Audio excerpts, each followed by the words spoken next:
And notice the light at the end of the tunnel. Sharon Horne-Ellstrom here. Welcome to day 1,320 of What You Up To Now. Documenting the journey as I transition from the brick and mortar corporate world of business, over a quarter century in corporate America, 48 years, I guess I have to start saying 48 years in different businesses in different industries, as owner and operator in some, just owner in others, but different industries.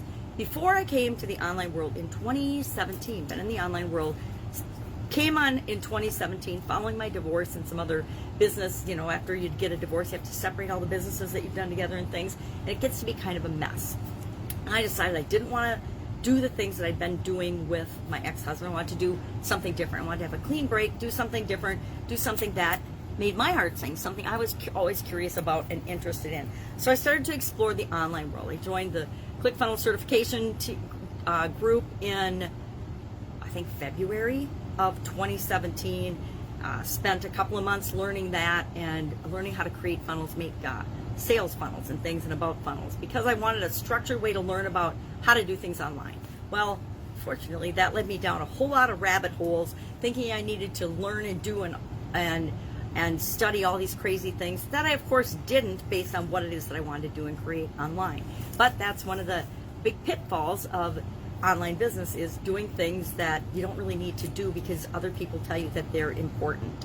And that's why it's so important to determine and decide who we're going to listen to. So how do you notice the light at the end of the tunnel? How do you know when you're on your right track, on your right road, and you're making progress? That was the subject of Supersize Your Business. I have a group of business owners that I work with, and we have a group and a page called Supersize Your Business. And every day, I started it a couple of years ago when I was moving. I wanted some way to stay in touch with that group, but do something actually kind of fun and creative along the way. And I discovered a book called, I can't remember what it was called, 600 Plus Idioms or something. And I started paging through that, and I'm like, okay, well, my kids had never touched the book. I must have gotten it from in middle school or something, and they're like, it was a scholastic book. But it had a bunch of different idioms, all different type of idioms, the 600, some of the most popular ones that we use in English today.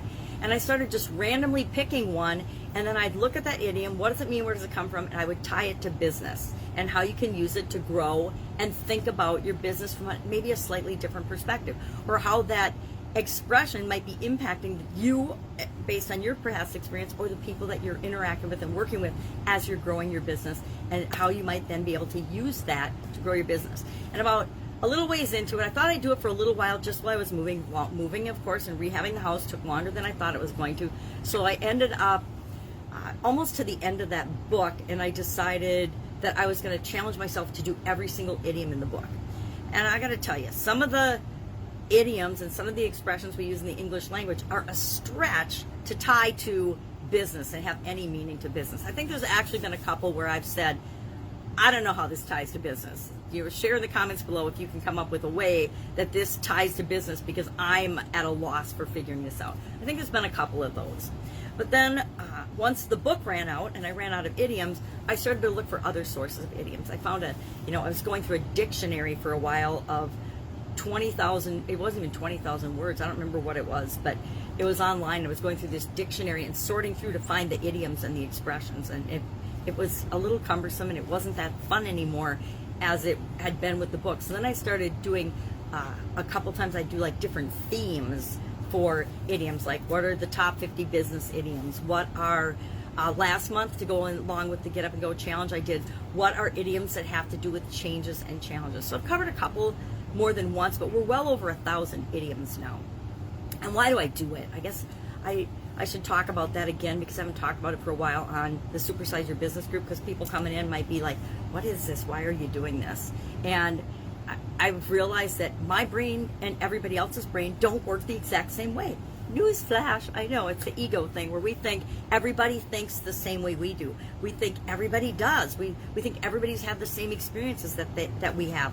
They absolutely haven't. We have to remind ourselves sometime on a conscious level that everybody on the planet, including our siblings, our parents, our children, we've all had different sets of experiences. Different things impact us different ways. So things mean things differently to all of us. Just a single word means something different to many of us. So what the heck happens when you put together a group of words that don't even mean what the words separately mean.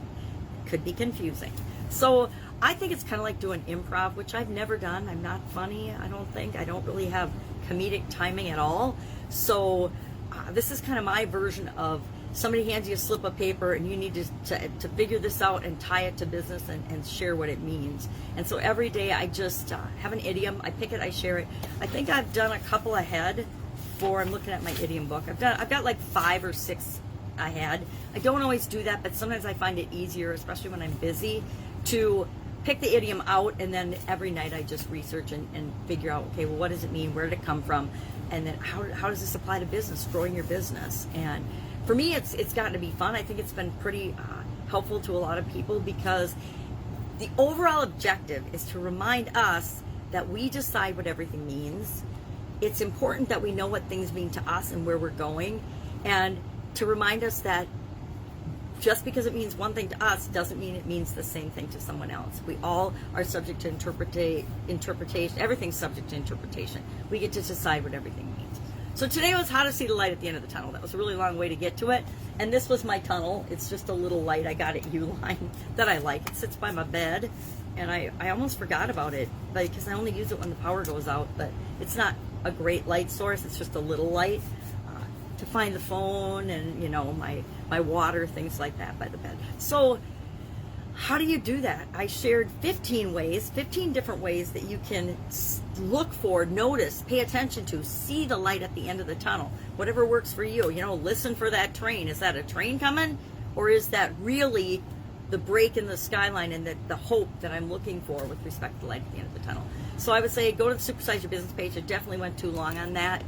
And you can see those 15 things versus me repeating them here. But how do you see the light at the end of the tunnel? How do you maintain hope and a positive outlook for your future when things are going kind of bad? I mean, COVID-19 hit a lot of people like a ton of bricks.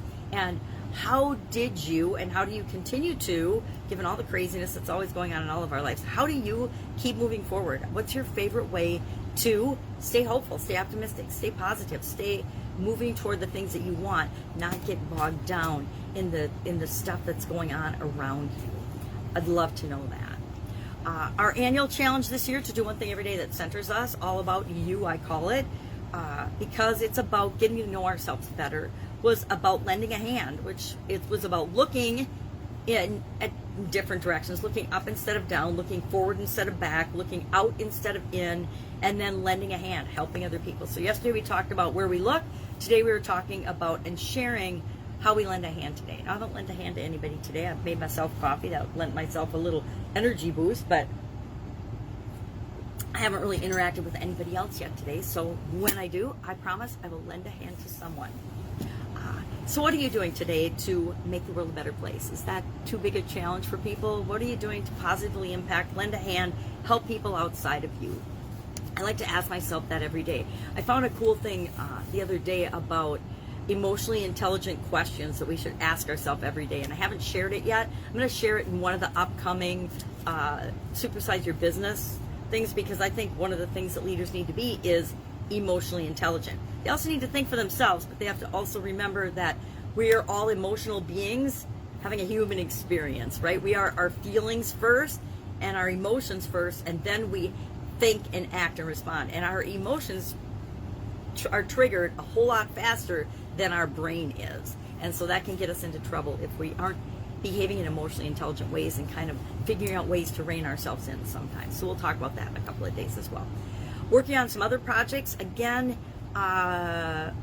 next Get Up and Go challenge will be October. I'll work on that. It's already Friday, so I'll probably work on that this weekend a little bit and decide, okay, what do I want to do this time? I want to do something. I always like to do a little bit more, a little bit something different, and decide how I want to present that. But I think it's a great way for people to adopt a purposeful change mechanism that they can install in their subconscious so that they automatically make the best choices and decisions for themselves whenever they're faced with a change or challenge. And guess what?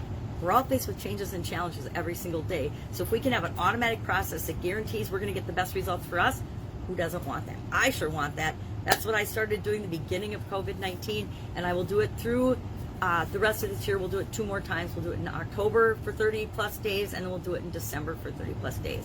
And people are like, how am I supposed to do a 30-day challenge in December or October, getting ready for the holidays? Depends what's important to you. If making your life easier and better and more automatic in ways that really matter and will positively impact your life is important to you, you'll make 10 minutes a day for 30 days to figure it out and learn it and practice it and figure out how you can apply it to your life. Now, I did just join in with a group that is now examining 12 different areas and aspects of your life. I went from 7, physical, mental, emotional, spiritual, financial, relationships, and contribution, which are the 7 I've used for like the last 30, 40 years. And I want to say it's almost 40 years. But this year, since I was interested in continually improving and growing, I added 2 areas of coaching and things to my life that I'm getting help in, and that is communication and confidence. And those are, to me, foundational things. They're like, I always thought and think of our physical health and our health as foundational. If we don't pay attention to our physical health, it will make us pay attention to it at some point. There's very few people that get through life totally healthy and 100%, perfect health, and then just die in their sleep of old age. It's definitely the minority of people. So if we don't pay attention to our health, it will get our attention. If we don't pay attention to any area or aspect of our life, it will get our attention. And so I added communication and confidence this year because I think that those are basic foundational things, just like health, and in order to have good, and they impact every area and aspect of our life, right? Our confidence and our communication and our physical energy impacts and our ability to do anything. So I added those 2 this year. But then I just got involved with a group of coaches and coaching. An awesome coach lady I've known since 2017, and love her. She's got a group of over 100,000 women that she works with in different capacities, and this is her, I guess this would be her core group, and she does a journaling thing a day. Now, journaling for me, I'm not going to lie, is challenging with respect to my vision. I have vision challenges now, and I guess I've had them since my 20s, but they're really challenges now. They were challenges before, but now they're super duper challenges. But whatever we're faced with, we figure it out, and we find ways to rise above those challenges and meet those challenges. And so mine is vision. So journaling isn't as fun as it used to be, but for the purposes of this program, I will journal every day because that's the commitment. And I can write every day. I'm not going to do a video log of it because it's super personal, deep stuff that we're dealing with respect to our lives and getting to know ourselves better. And since it's in alignment with my annual centering challenge, I thought it was a great program to participate in until the end of the year. And I can still do that. I can fit it into my schedule. I already fit it into my schedule. I can just do it right before bed, before I do my other thing that's my secret for next year's annual challenge that I'm practicing between now and the end of the year to see how I like that and the impact that it has, and if I want to do that as my subject or not, and then how I'll go about presenting and doing that next year. I'm practicing till the end of the year. So I added those 2 things to everything else. Since my granddaughter went back to school and I miss her so much, I had the time and the energy to put in different things that I'm interested in that I can use and learn from and then share with you. All right, that is all I've got today. Any questions? Need help with anything? Please ask. Don't be that person that's just stuck and frozen and paralyzed, telling yourself, I don't know what to do. I've been there. It's a really miserable place to be. And the longer you're there, the more comfortable you get with it and the more you believe it yourself. But we always can take that next step. There's always a next step for each and every one of us. We just have to be willing to see what it is. And sometimes it takes asking another person in order to realize what that next step is. I might not know the answer exactly for you, but I guarantee I can help you get that next step moving so you're not frozen or procrastinating or stuck in one spot. All right, have an awesome day, and I will, of course, be with you tomorrow.